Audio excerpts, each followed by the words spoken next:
everyone receives is a reflection of us. Welcome. You know, lately there's been a lot going on.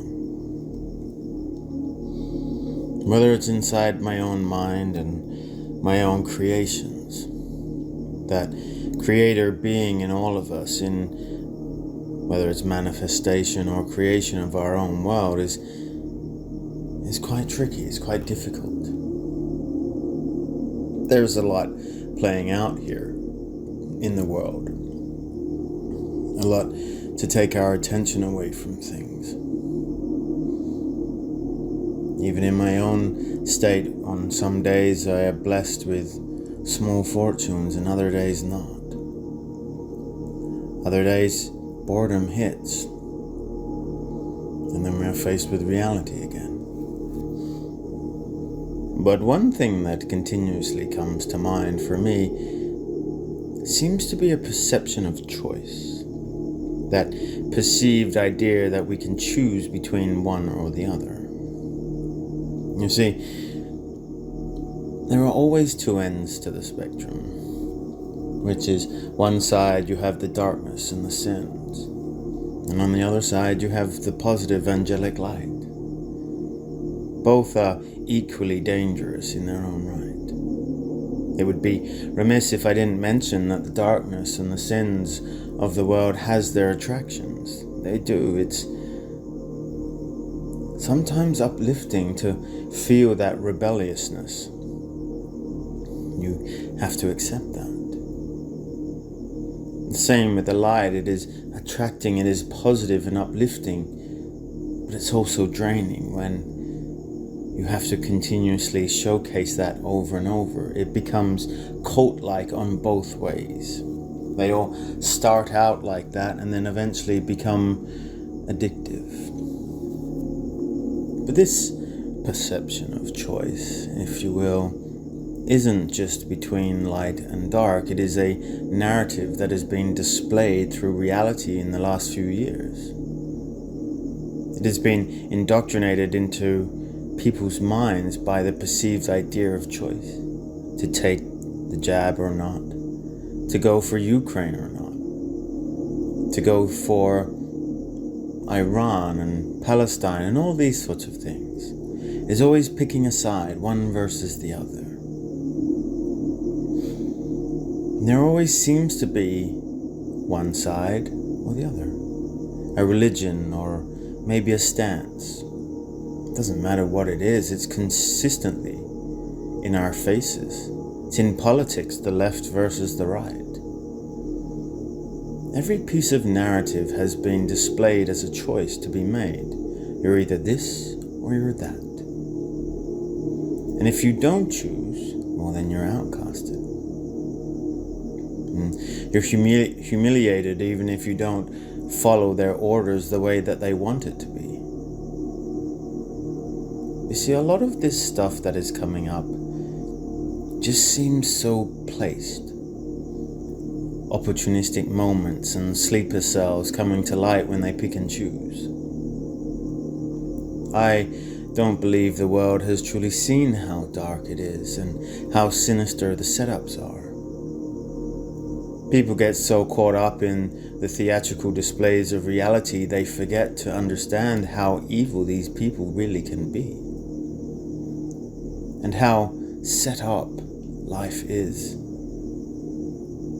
It's like jumping out of the revolving door to see exactly how things are played. They place things in your way when they choose to, and they remove them when they need to, and force feed you information at their will, all with the perception of free will and choice.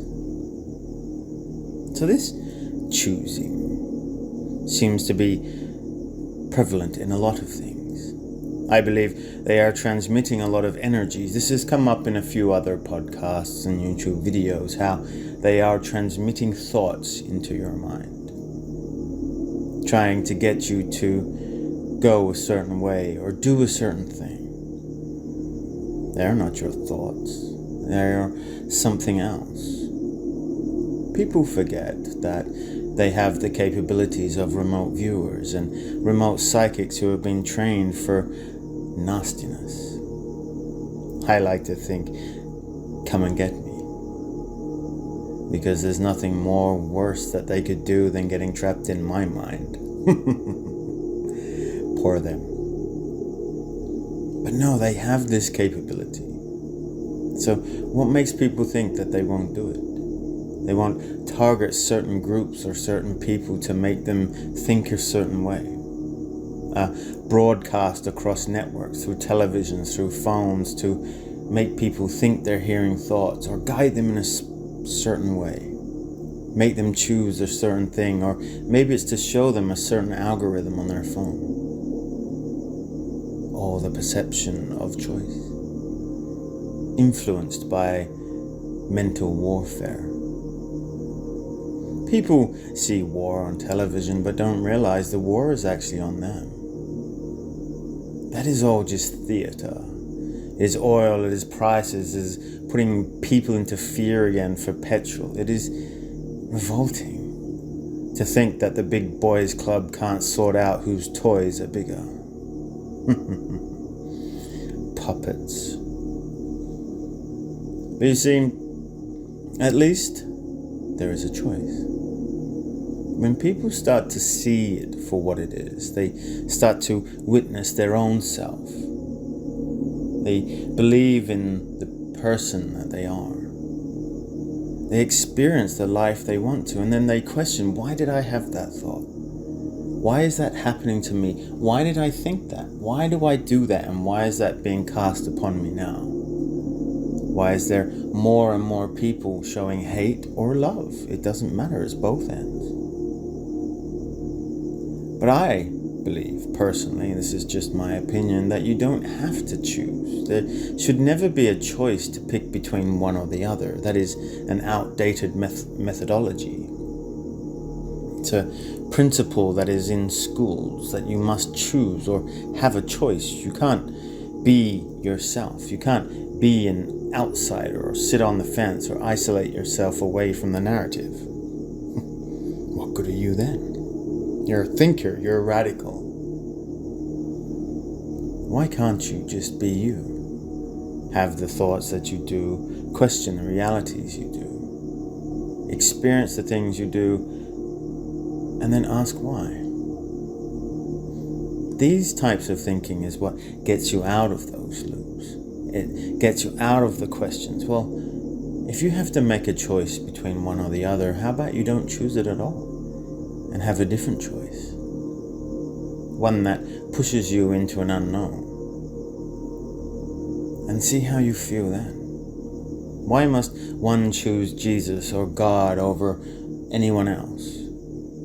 When we are all God, the portrayal of it is just going to be another religious warfare or another way to indoctrinate our children into another slave society. It doesn't matter who wins, whether it's one or the other, whether it's pagans or Christians or whatever it is. It doesn't matter.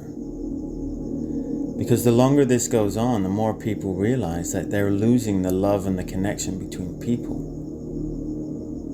They might be removing a tyranny and then replacing it with something worse. Full control. The problem then is you create monopolies, don't you? So as the world plays out, people are not realizing what they're being attacked with on their own soil. Forced to make choices outside of yourself.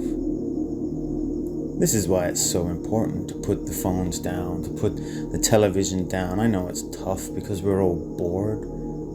And even boredom itself is one of those mental warfares, so we sit and stare at our screens non-stop. We go out into nature and see that it's been filled with more radio towers and more people carrying their phones. You can't get away from it. But at least you turn things off. You connect with nature and food and reality. I think this whole idea that we have to shun people for eating meat or not, whether it's good or not, needs to be removed. And we just live our lives together in peace. If you choose to eat it, that's great. If you choose not to, that's cool also. We grow. You provide options and resources and ideas and creativeness, and you say, well, this is what I think and this is what I think, and together you grow. It's not trying to better oneself or better someone else to prove one is right or wrong. You go, that is a fascinating choice, and loving that person for that information and moving forward.